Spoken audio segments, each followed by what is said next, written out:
Hola a todas, hola a todos, bienvenidos a esta nueva versión del Festival de Autores de Santiago, organizado por la Corporación del Libro y la Lectura a través de los distintos sellos editoriales que la componen y también de Seguros Sura. El FAS tiene como objetivo principal abrir nuevos espacios de encuentro entre los escritores y sus lectores, y es en este contexto especial en el que seguimos enfrentando la pandemia del coronavirus. Creemos más importante que nunca mantener vivos estos vínculos, y este año el FAS lo viviremos 100% de manera digital, tal como estamos viendo esta presentación. Antes de dar la bienvenida, les recuerdo que esta actividad durará solamente 45 minutos y es posible que se alargue un poco, pero estamos presionando al autor para que no se nos alargue más. Así que ahora sí, bienvenido a esta mesa virtual de presentación de Historia Freak de Chile, volumen 2, de la editorial Planeta, del cual yo soy editor, y libro que lanzamos el volumen 1 el año pasado en un FAS presencial. Así que nada, no le quiero quitar más tiempo a Joaquín Barañao, flamante autor, a quien ya ustedes conocen, y a quien no quiero poner en más aprietos para que pueda presentar bien todo su libro. Así que, Joaquín, te cedo la palabra.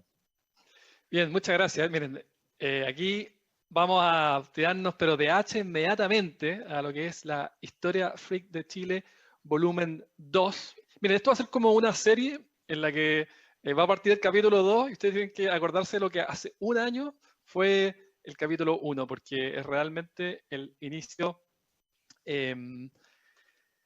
violento con capítulo 7, la República Liberal.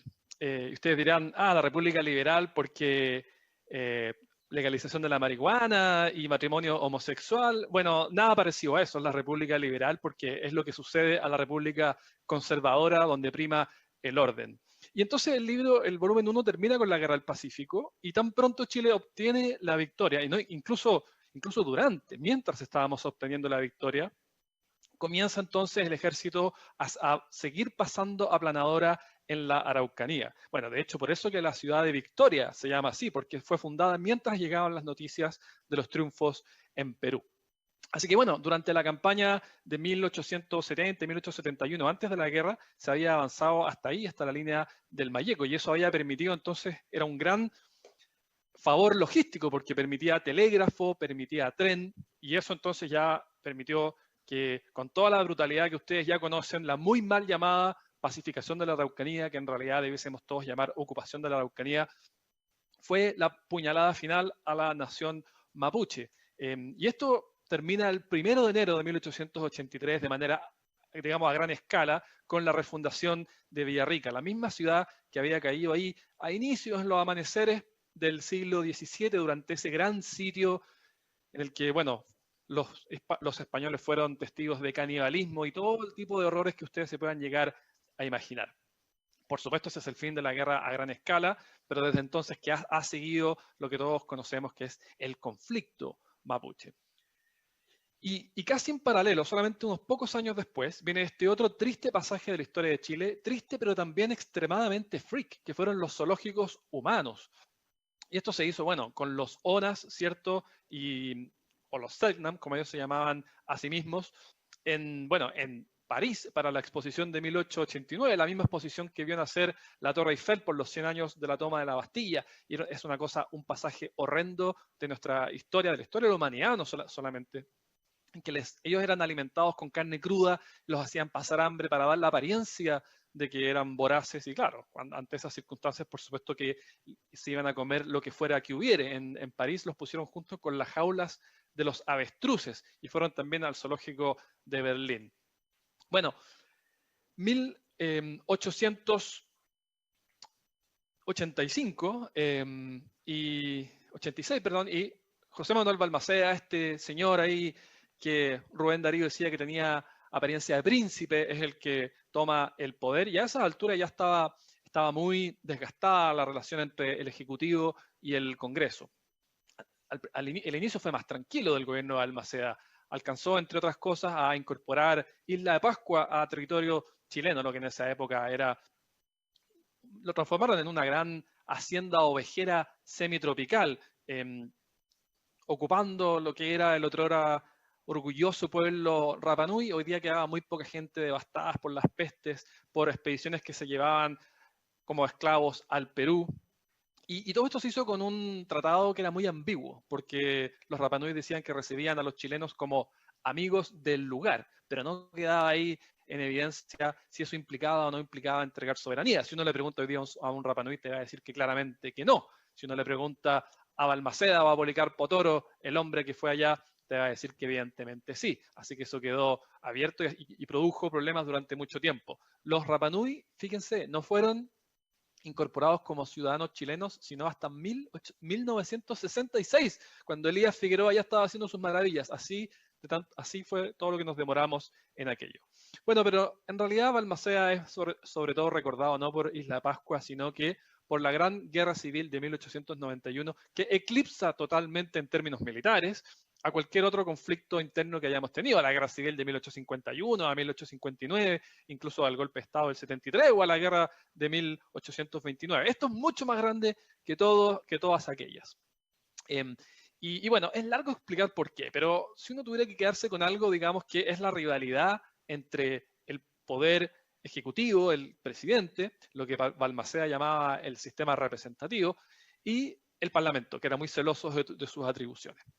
Así que bueno, estalla una guerra civil, imagínense la envergadura que la Armada se alia con los parlamentarios y el ejército en tierra con el Ejecutivo. Así que lo que ustedes ven ahí entonces es nada más y nada menos que el blindado blanco Encalada, el mismo que compramos en el Reino Unido y que hizo tantas hazañas durante la Guerra del Pacífico, que fue pieza clave para ganar toda la campaña marítima de la Guerra del Pacífico.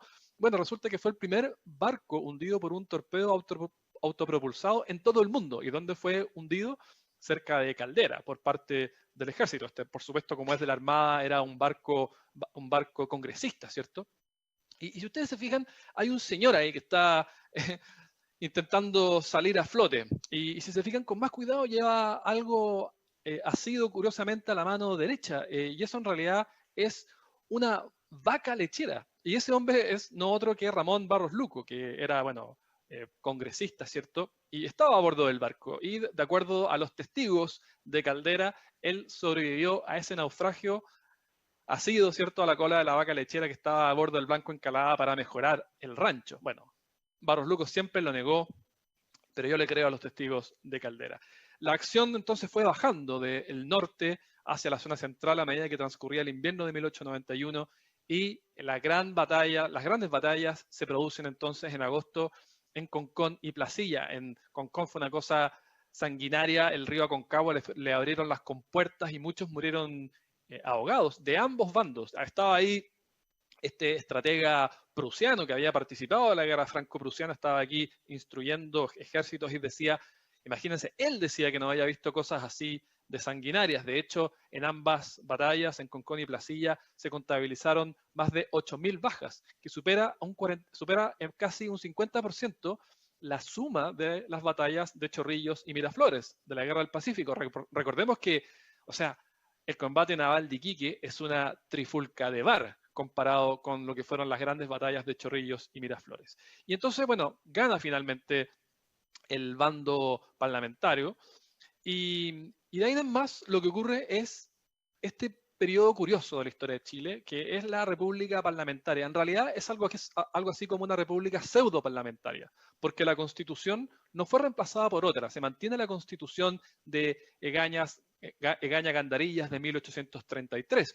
Sí se le hicieron ajustes a la constitución, pero es fundamentalmente la misma Carta Magna. Y entonces lo que ocurre es que durante este periodo, bueno, el Ejecutivo estaba muy atado de manos, como muestra ahí esa caricatura, aparece Germán Riesco, ¿cierto? Muy atado de manos por lo que hacía sobre todo el Congreso, y ahí sale también el Poder Judicial y esta especie de cuarto poder que es la prensa. Entonces, el Congreso era el que roncaba más fuerte, derribaba los gabinetes con insoportable frecuencia y el presidente hacía lo que podía. Por eso que los actos más conocidos del Poder Ejecutivo durante este periodo son en realidad aquellos relacionados con relaciones internacionales, el abrazo del estrecho y cuestiones de ese tipo. Y lo que también le toca vivir a los presidentes del periodo pseudo parlamentario, aquí también está Germán Riesco, es la cuestión social. Grandes cantidades de personas en situación de pobreza, bueno, se trasladan a sectores urbanos y somos testigos de una enorme cantidad de pobreza y miseria y malas condiciones de trabajo. Ahora, esto no es que fuera nuevo, ¿ah? Esto, toda la historia de Chile nos había acompañado, pero ahora era muy visible, había más conciencia de aquello, estaba la encíclica Rerum Novarum, ¿cierto? Y, y entonces se transforma en un problema que también a través de la prensa permite ser mucho más expuesto. Lo que ustedes ven ahí, ¿por qué Germán Riesco está ahí con estos trozos de carne? Es porque se produce la gran huelga de la carne, que, oye, se olvidan la cantidad, o sea, olvídense la cantidad de personas que incluso murieron. Ahí aparecieron las guardias blancas que salían a disparar gente que iba a atacar o que ellos sentían que podía ir a atacar los barrios más acomodados, que en aquella época eran Ejército, Calle 18. Así que fue una cosa terrible, pero con todo lo terrible que fue, palidece en comparación a la madre de todos los conflictos sociales, que fue, por supuesto, la matanza de la Escuela Santa María, cuando un grupo grande, ¿cierto?, de obreros salitreros, bueno, marcha Iquique a pedir mejores condiciones de trabajo. Y esas mejores condiciones eran cuestiones tan incendiarias como, bueno, barreras para no caerse al caliche hirviendo o escuelas para los niños o que hubiese más alternativas que las infames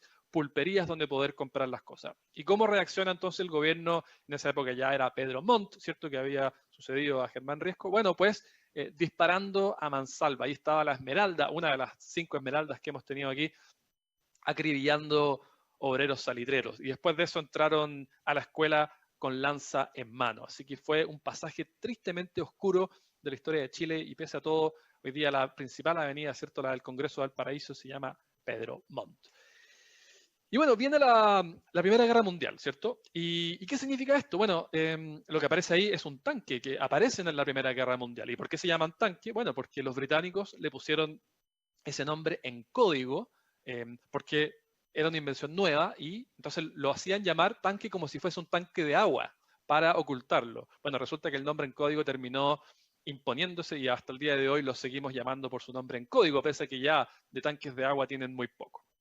Para Chile esto fue muy importante porque éramos nosotros casi los únicos productores del mundo de salitre, que era una pieza clave no solamente como fertilizante, sino que también para producir explosivos. Y bueno, ¿qué ocurre? Que Alemania pierde el acceso al salitre chileno, el casi único proveedor del mundo, y entonces se ven forzados a, bueno, acelerar algo que ya se había descubierto antes de la guerra, en 1909, que es el proceso Haber, que es esa pesadilla que ustedes ven ahí, que seguro que a algunos les produce malos recuerdos de la época escolar. Bueno, ese proceso lo que permite es sacar nitrógeno del aire. Entonces, en lugar de sacar nitrógeno del salitre chileno o del guano, bueno, entonces se saca directamente del aire cuando no tiene suficiente energía y eso permite, bueno, fertilizar, generar explosivos y todas aquellas cosas para las cuales el nitrógeno se necesita. En la Tierra hay muchísimo nitrógeno, lo que pasa es que no había una manera eficiente de fijarlo desde el aire. Y esto entonces tuvo las consecuencias que ustedes imaginan para las finanzas chilenas. Claro que no fue inmediato, esto fue gradual, no fue que tan pronto llegó la Primera Guerra y se perfecciona el proceso Haber, sacaba toda la exportación de salitre. De hecho, nosotros seguimos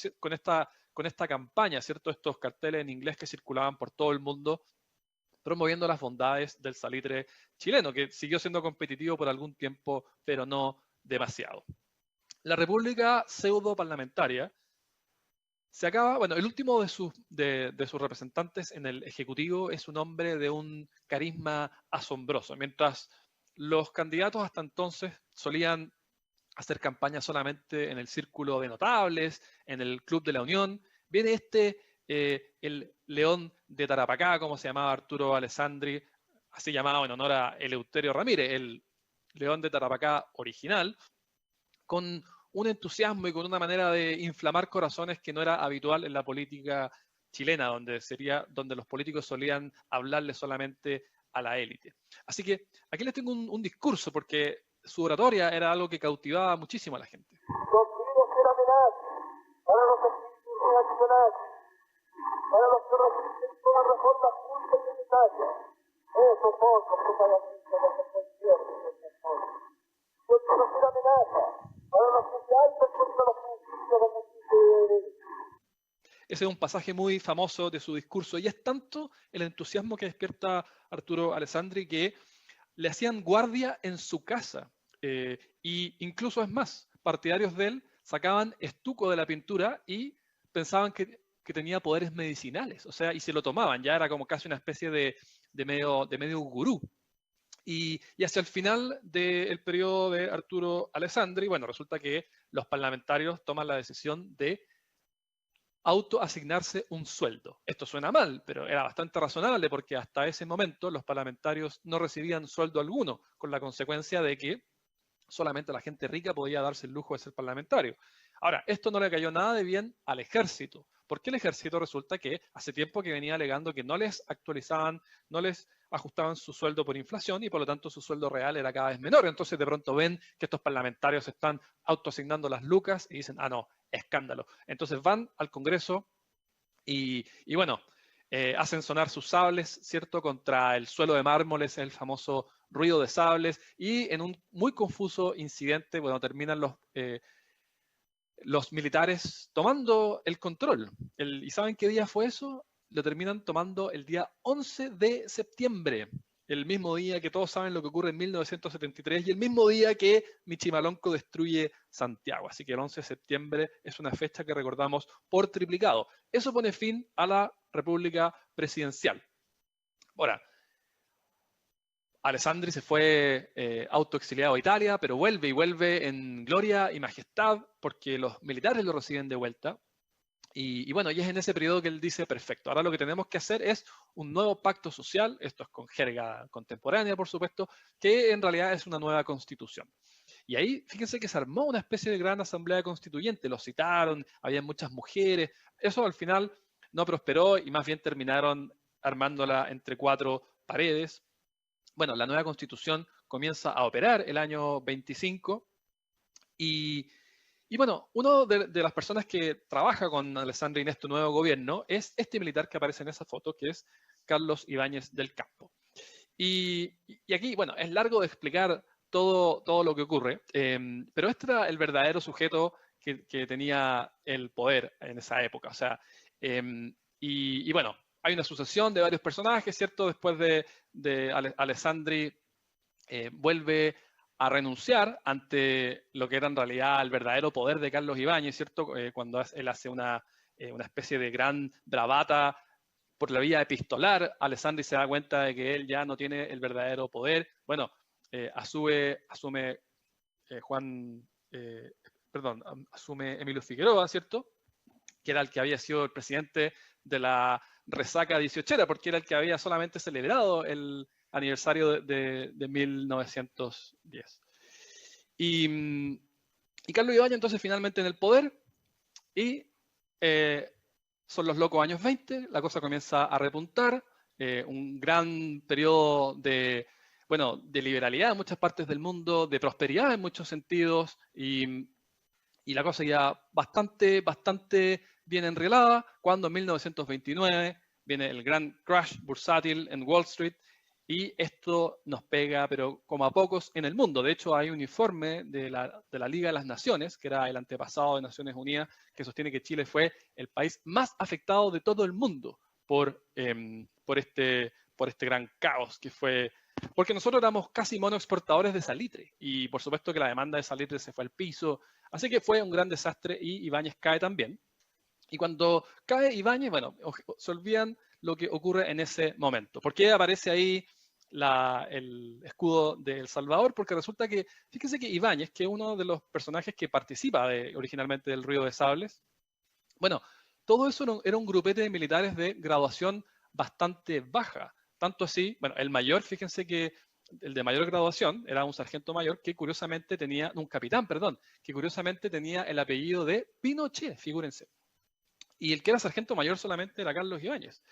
Y tan baja era su graduación que tenía un rango más alto en el ejército de El Salvador que en el ejército de Chile. Esa es la persona que fue 2 veces presidente de Chile. Así que bueno, cuando se viene esta gran crisis financiera que comienza el 29, pero se acentúa durante el 30 y el 31, vienen estos 517 días de locura en los que Ibáñez es sucedido por Opaso, por eso tuvo tan poco tiempo que lo llamaban El Paso, quien luego es sucedido por Juan Esteban Montero, quien es sucedido por Truco, quien es sucedido de nuevo por Montero, ahí viene el golpe de Estado más insólito de la historia de Chile. Es una cosa, pero para la risa ese golpe de Estado, cuando entran a su oficina en La Moneda y estaban todos nerviosos. Y ahí estaba Arturo Merino Benítez. Así que imagínense que nuestro principal aeropuerto honra a un golpista de ánimo efervescente. ¿Quién es? Bueno, empieza a ir entonces la República Socialista, ¿cierto? Esta puga que dura muy poco tiempo, lo sucede Dávila, quien tras solamente 100 días es sucedido por el general Blanch, quien duró tan poco tiempo que hoy día apenas le da para la calle más empinada de Santiago, quien luego es sucedido por Abraham Ollanedel, quien figuró tan poco que en Google ni siquiera pude encontrar una imagen que me permitiera cubrir por completo el rectángulo, hasta que se llama elecciones de nuevo y las gana el León. Y el León ahora entonces vuelve, pero no ya con su Fox Terrier, sino que con su gran danés Hulk, que ven ahí en la foto. Ustedes pueden irlo a ver al Museo Histórico Nacional, que acaba de reabrir, fíjense.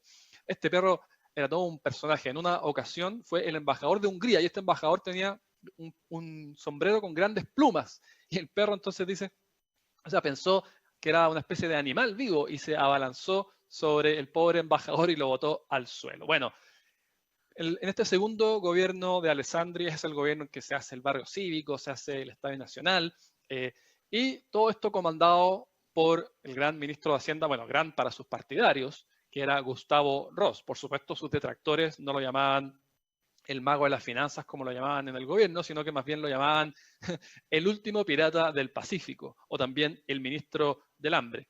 Y es él quien se plantea como candidato a suceder a Alessandri. Esto era intragable para una facción del Partido Conservador, que era la Falange, ¿cierto? Quien no podía simplemente tragar la idea de votar por alguien así. Terminan escindiéndose y con el tiempo dieron nacimiento a la democracia cristiana. Bueno, Gustavo Ross iba cantado a la victoria para suceder a su jefe Alessandri, pero ¿qué es lo que ocurre? Que poco tiempo antes de la elección, un grupo de nazistas, pero nazistas con C, no con Z, que emulaban a los alemanes, pero sin sus rasgos racistas, ¿cierto? Bueno, deciden armar un golpe de Estado. Esto fue una maniobra muy mal organizada, y el gobierno responde de manera salvaje. Entraron a la Universidad de Chile, botaron la puerta, varios murieron ahí, y luego entonces se los llevan brazos en alto al donde estaba el segundo grupo, que era en el edificio del Seguro Obrero, actual Ministerio de Justicia, por aquel entonces el edificio más alto de Chile. ¿Y qué es lo que hicieron? Los mataron a todos. Promedio de edad, 22 años. Fue un verdadero baño de sangre. Bueno, en realidad no los mataron a todos, porque unos pocos quedaron vivos debajo de los cadáveres de sus compañeros. Bueno, esto fue tan atroz, esta matanza perpetrada, ¿cierto?, por las fuerzas de orden mandadas por Alessandri, que se volvió entonces muy difícil apoyar a Gustavo Ross. Y lo que ocurre entonces es esta paradoja increíble, que el Frente Popular termina siendo apoyado por los nazistas chilenos, siendo que el Frente Popular había nacido en Europa y era fuerte en España y fuerte en Francia para oponerse al fascismo. Así que paradojas, de esa manera comienzan los gobiernos radicales, porque la elección la gana el gran Pedro Aguirre Cerda. Y el radicalismo entonces es un periodo de Chile en el que había mucha flexibilidad programática, no había un gran compromiso y gran diversidad en los gabinetes, además. No era un gobierno de una sola línea súper clara que todos pensamos esto, sino que había, como les digo, había desde terratenientes hasta personas que defendían la reforma agraria con fuerza.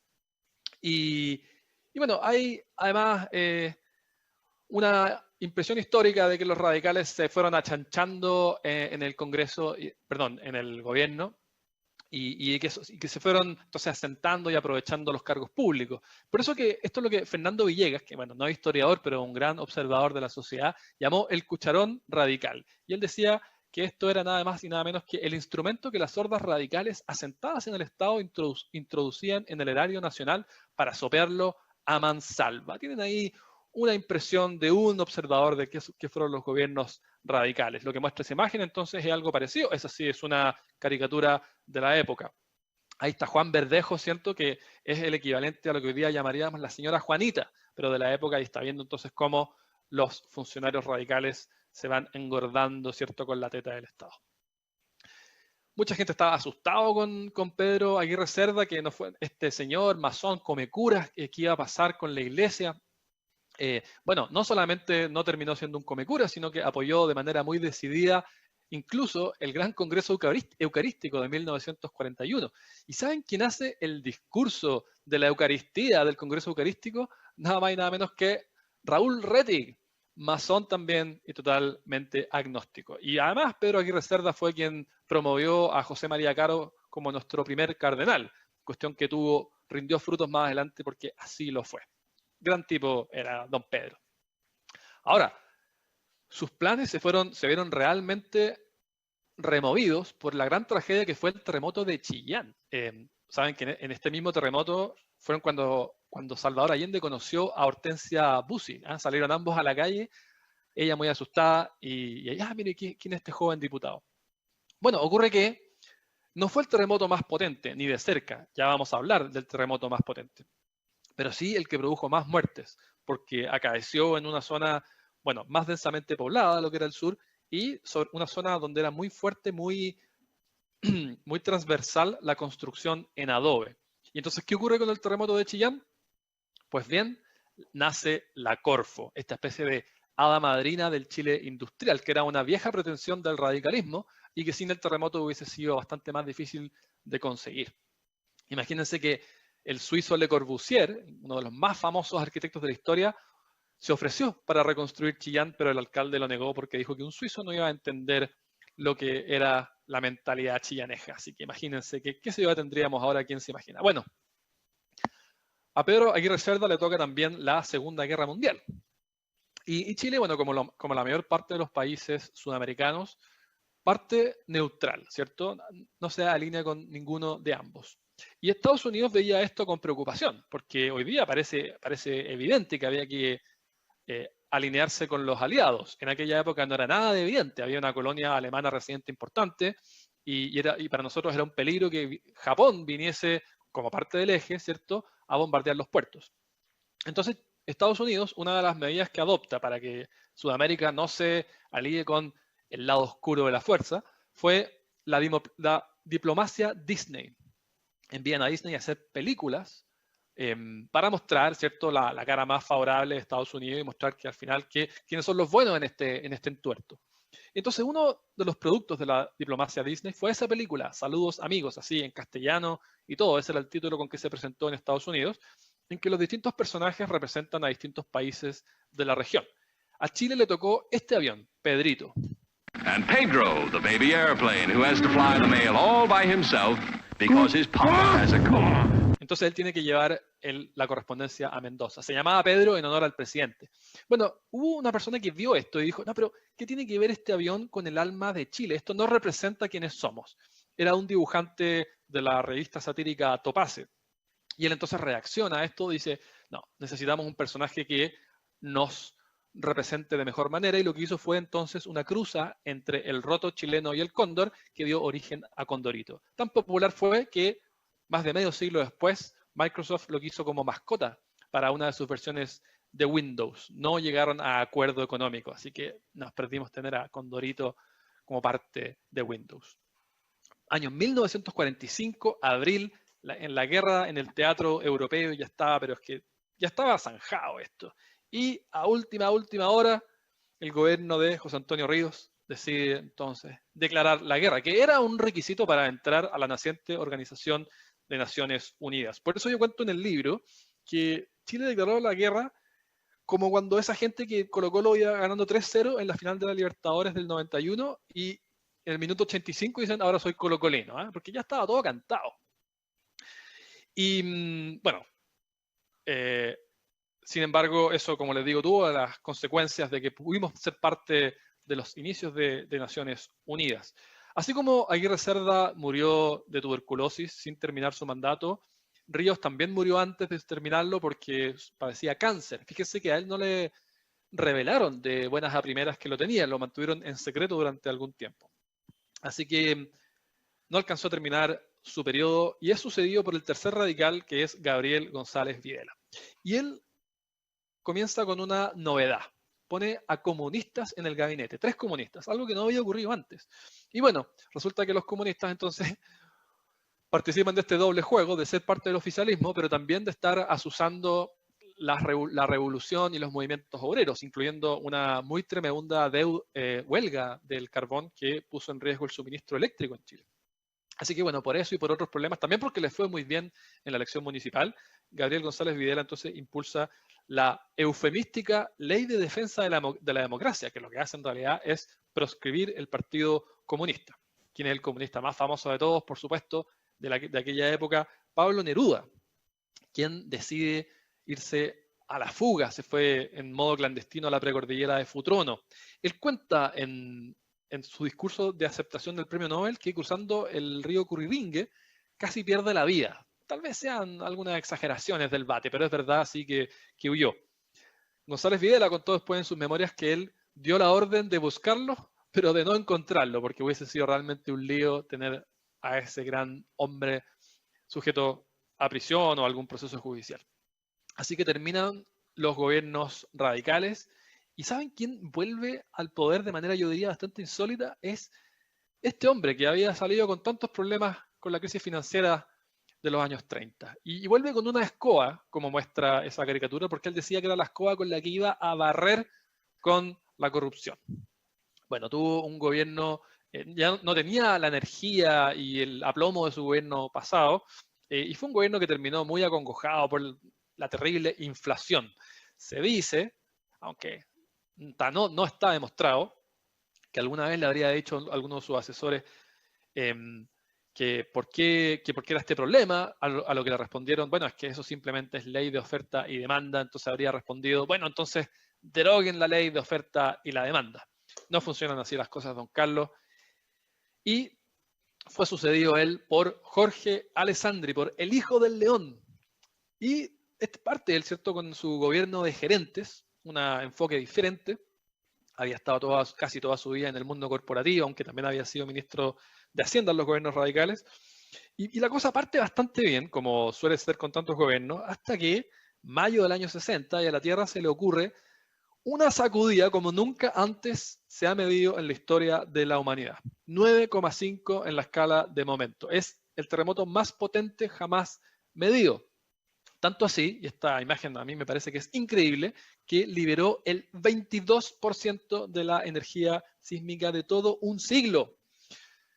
Saben que esto es curioso, lo que todos llamamos el terremoto de Valdivia tuvo su epicentro súper lejos de Valdivia, tan lejos que el epicentro es más cercano a Concepción que a Valdivia, lo tuvo en Capitán Pastene. Pero por supuesto Valdivia fue la ciudad más afectada, en parte por ese gigantesco tsunami que ustedes ven ahí, tan gigantesco que incluso en Hawái produjo 61 muertos y produjo también varios heridos en Japón por las marejadas.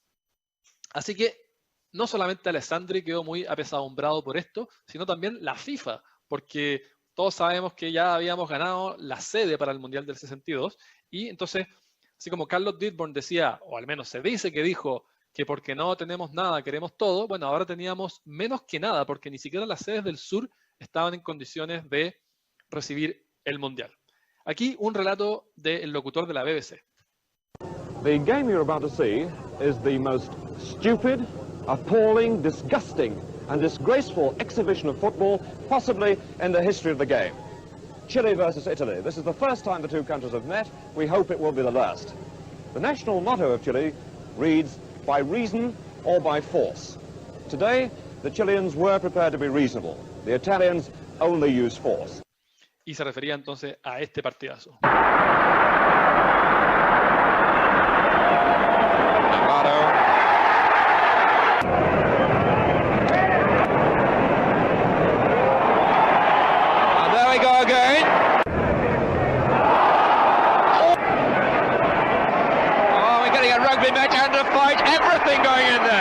Bueno, por eso se conoce como la Batalla de Santiago. Hay una larga historia después del impacto que esto tuvo en la creación de las tarjetas. Bueno, quien ayudó después del terremoto fue Estados Unidos, a través de la Alianza del Progreso. Y puede parecer curioso, pero uno de los requisitos para participar de la Alianza del Congreso era una reforma agraria. Fíjense, ahí tenemos al logro del capitalismo impulsando a Chile a generar una reforma agraria. Y Alessandri la inició, pero se la llamó, bueno, la reforma del macetero, porque él no intervenía en los fondos privados, sino que solamente intervenía las tierras fiscales. Y lo que el mundo realmente quería era lo que Frey, que ustedes pueden ver aquí en la Marcha de la Patria Joven, iba a ofrecer después, que era una reforma de verdad a los terrenos privados para repartir mejor la tierra. Siempre tan mal pelado en Chile el chancho. Y eso fue lo que hizo Frey. Avanzó muchísimo con la reforma agraria de verdad y con la chilenización del cobre. Casi la mitad de la propiedad quedó en manos del Estado y quedó un compromiso para que la otra casi mitad fuese traspasada durante el gobierno siguiente. Los años finales de Frey fueron mucho menos felices, entre otras muchas razones, porque tuvo la sequía más terrible del siglo. Es el único año más seco que el 2019 del último siglo. Y una de las medidas, ¿cuál fue? Pues fueron a ese glaciar que ustedes ven ahí en la cordillera de Rancagua, el glaciar Cotón, y lo fumigaron con hollín para generar una capa negra y aumentar la escorrentía. Imagínense el crimen ambiental. Así que Frey no logra reelegir a Tomic y el que gana la elección, como todos sabemos, es Salvador Allende. ¿Cuál fue la reacción de Nixon a esta decisión del pueblo chileno? Voy a hacer chillar la economía. ¿Y quién iba a tener que lidiar con la economía que quedó después de esto? Es ese señor que ustedes pueden ver ahí a la izquierda.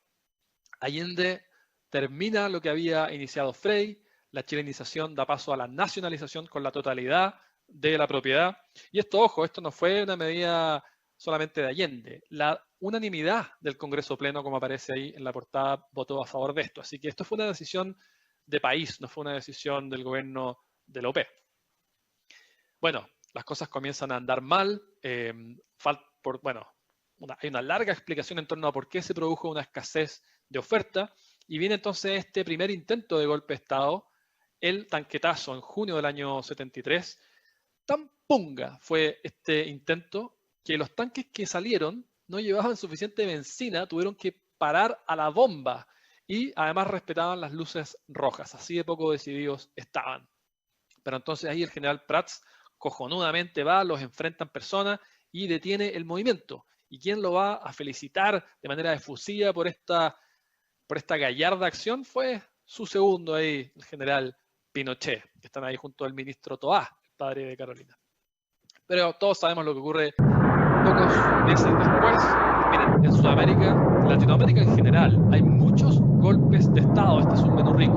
Pocos son tan espectaculares en el mal sentido de la palabra que este golpe que incluyó bombardeo al Palacio Presidencial a través de aviones. Y esto es una cosa realmente insólita.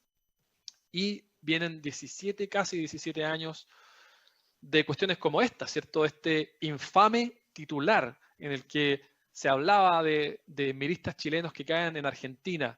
Esto, bueno, es una verdadera vergüenza del periodismo. Tan vergonzosa es esa portada que eclipsó totalmente una noticia casi igual de freak que la anterior. Con animales descuartizan al hombre sin cabeza de San Javier. Así que podríamos decir que los dos titulares más freak de la década están en la misma portada. Y bueno, viene un periodo no solamente de torturas y muerte y exilio, sino también de censura. Aquí, bueno, cuenta Sergio Vitar que mientras ellos estaban en el campo de concentración en Isla Dawson, no les dejan entrar un libro sobre cubismo y preguntan, bueno, ¿pero y por qué no si es un libro de cubismo? Y los militares responden porque no queremos saber nada de Cuba. Y también está este otro ejemplo que cuenta el senador Carlos Kuchel de cómo cuando Pinochet va a Cochrane, ¿cierto? Y se encuentra con el alcalde Rueda, ve que la plaza está en mal estado y le dice, alcalde, usted tiene que mejorar la plaza, póngale, por favor, los bustos de Prat, de O'Higgins, tienen que estar como corresponde y póngale pino, pues. Y el alcalde Rueda, cuenta el senador Kuchel, va y literalmente le pone pinos, que hasta el día de hoy ustedes pueden observar en la plaza de Cochrane. No todos fueron brutalidades militares, hubo una reorganización de la República con una refundacional constitución que se votó, como ustedes ven ahí, casi un 68% a favor, y esto cambió bastante las reglas del juego, aunque desde luego que no fue una hoja en blanco, sino que tenía muchísimo en común con la constitución de Alessandri del 25. Y estos sujetos fueron también parte importante de esta refundación de la República. Esos son este grupo de chilenos que a través de un convenio con la Universidad Católica se fueron a estudiar economía a la Universidad de Chicago y volvieron con una serie de ideas, bueno, bastante osadas, ¿cierto? Y con el poder total para poder aplicarlas. Así que Chile se volvió un pequeño laboratorio de algunas de estas ideas. Y en realidad quizás tan influyente como los Chicago Boys fue este señor que ustedes ven ahí, que no era de Chicago, era de Harvard, pero es responsable, ¿cierto? Bueno, ISAPRE, del sistema de educación público-privada, del sistema, por supuesto, de AFP, eso todo el mundo lo sabe, de los derechos de aguas transables que hoy día están tan en discusión y de una serie de otras cosas. Así que lo pongo yo porque creo que hablar solamente de los Chicago Boys no refleja la influencia que tuvo José Piñera durante ese gobierno. ¿Y qué es lo que produce esto? Bueno, Chile se vuelve una anomalía. Lo que ustedes ven ahí es el ranking dentro de, o sea, es la posición en el ranking de libertad económica. Y entonces los países latinoamericanos solían estar en posiciones intermedias y Chile, por esta anomalía que se produce durante la dictadura, queda nada más y nada menos que hoy día estamos 15 del mundo. Es una cosa muy rara. Ustedes ven los países que nos rodean y son otro tipo de países. Y esto, bueno, creo que uno podría hablar acerca de qué consecuencias ha tenido esto en la sociedad en general. Viene desde luego el plebiscito del año 88, se votaba sí o no. Y esta es la canción peruana que se presenta para el Festival de Viña de ese año.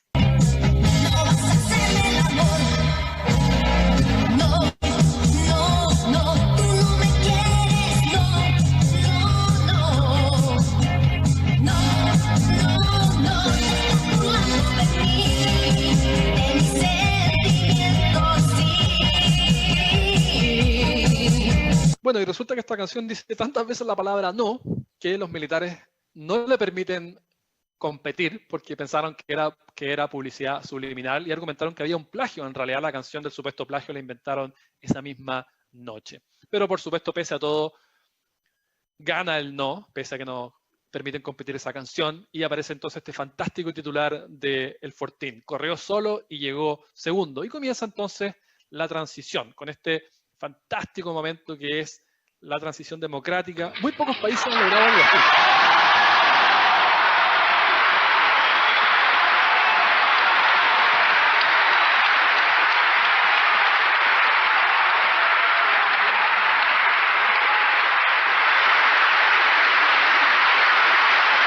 Miren, es raro salir de una dictadura de 17 años por la vía democrática. Nosotros lo logramos y yo creo que es algo de lo cual hay que estar orgullosos. Y bueno, la transición comenzó zamarreada, ¿cierto? Porque estos pinocheques, este macuqueo ahí entre el hijo mayor de Pinochet y el ejército con una empresa ficticia, bueno, termina generando una serie de roces, pero de lo más escabrosos. Ahí está, ¿cierto?, el ejercicio de enlace, el boinazo, y entonces los primeros años todavía con miedo a que el ejército volviera por las malas, pero no ocurrió. Y una de las cosas que pudo hacer la Concertación, algo que no había podido hacer Pinochet por su mala posición en el mundo, fue firmar tratados con medio planeta. 86% del PIB mundial. No hay otro país en el mundo que pueda decir algo así. Y otro paso muy importante, y lo que es a mi juicio el cierre de la transición, es el momento en que Lagos, bueno, le cambia incluso la firma a la Constitución por lo que hoy día podríamos llamar la Constitución del 2005. El presidente Ricardo Lagos firmó la nueva Constitución de la República. Tenemos hoy por fin una Constitución democrática, acorde con el espíritu de Chile, del alma permanente de Chile. Es nuestro mejor homenaje a la independencia, a las glorias patrias, a la gloria y a la fuerza de nuestro entendimiento nacional. Chilenos y chilenas, hoy despunta la primavera. Muchas gracias. Aunque por supuesto hay mucha gente que considera que no es otra constitución. Bueno, es una discusión que no tenemos tiempo de tener acá, pero es a mi juicio el fin de la transición y lo que marca el inicio del periodo que yo llamo de manera tan solemne Pichelet. Cuando, bueno, primero tenemos como presidenta a quien fuera la consejera médica en Miss 17, ¿cierto? Michelle Bachelet. Y luego, por primera vez, Sebastián Piñera. En un cambio de mando que todos se acuerdan, ¿cierto? Pero Ochoa informa que hay alarma de tsunami y 135 segundos más tarde ocurre...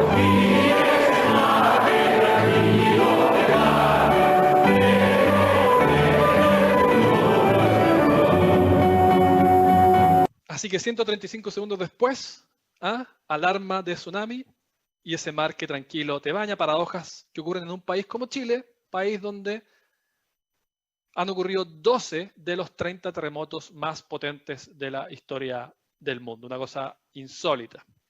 Bueno, Piñera tuvo un gobierno bastante más tranquilo, ¿cierto? De los pocos malos ratos, ¿cierto? Fue cuando este diario italiano decide hacer una nota sobre él y en lugar de poner una foto de Sebastián Piñera, pone una foto de Kramer imitando a Sebastián Piñera.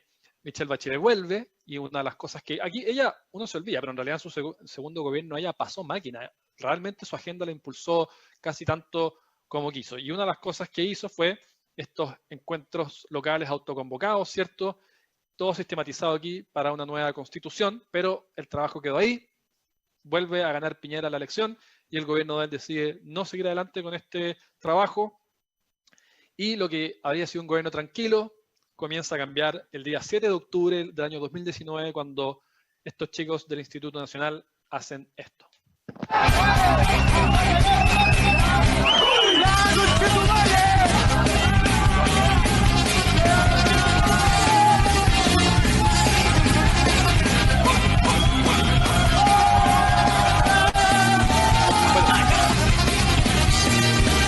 Esa es la evasión masiva que desencadena lo que ustedes conocen. Estamos a punto de cumplir un año.